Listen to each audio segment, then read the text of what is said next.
Binabangka na rin ang ilang bahagi ng Quezon City na inaabot ng hanggang dibdib na baha.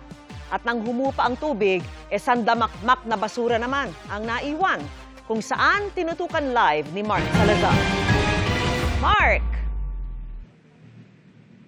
Hindi na siguro mawawala ang baha dito sa G. Araneta Avenue sa Quezon City tuwing umuulan. Alam mo, tiningnan na lang namin dito kanina ay kung gaano kabilis huhupa ang baha. Total, ginastosan natin ng mahigit kalahating bilyong piso ang improvement ng drainage system sa lugar na ito.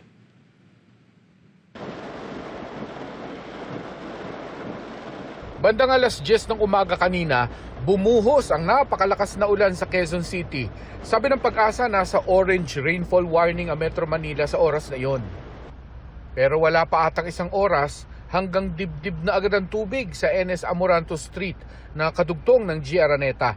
Siyempre, impassable ang daan at bangka na lang ulit ang mode of transport. Pinalutang ng baha ang mga basurang nasa kanal at bangketa.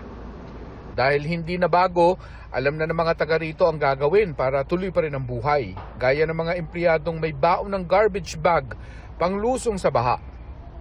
Ito naman ang improvement ng G. Araneta. Wala rin isang oras ang baha, humupa na. Saka tumambad ang isa sa mga dahilan kung bakit bahain ang lugar na ito. Sandamakmak na basura. Nakita nyo yung obstruction na yan sa daluyan ng tubig baha. Yung basura na yan, yan ang isa sa tinukoy na dahilan kung bakit nagbabaha pa rin dito. Halimbawa sa G. Araneta Avenue sa Quezon City. Kung tutuusin, napakalaki ng absorptive capacity nitong creek na ito para sa floodwater. Pero syempre, kung ang daluyan naman ay may barang ganyang karaming basura, aapaw talaga ang tubig sa kalsada. Yan na yung nakikita natin sa balita. Ito'y hindi na problema ng infrastruktura. Ito'y problema ng behavior ng mga tao na sana raw ay magbago. Pagtila ng ulan, nagsagawa agad ng clean-up operation ng mga taga-Skyway. Mapapakamot ulo ka sa mga inaahong basura. Bukod sa mga single-use plastic, meron pang malalaking tabla, maleta at sako-sakong balat ng bawang. Habang wala rin ulan, naghahabol ng pagpump ang MMDA mula sa bagong drainage system ng G. Araneta para itapon sa main creek. Palabas naman yan ng San Juan River. Halos sa buong daytime, nasarado itong parte na ito ng G. Araneta mula sa NS Amoranto hanggang Quezon Ave dahil doon sa binabanggit ko na pump operation ng MMDA.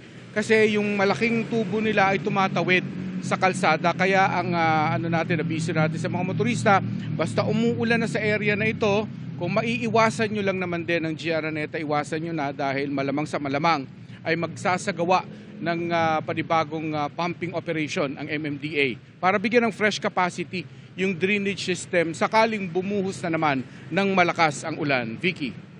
Maraming salamat sa iyo, Mark Salazar.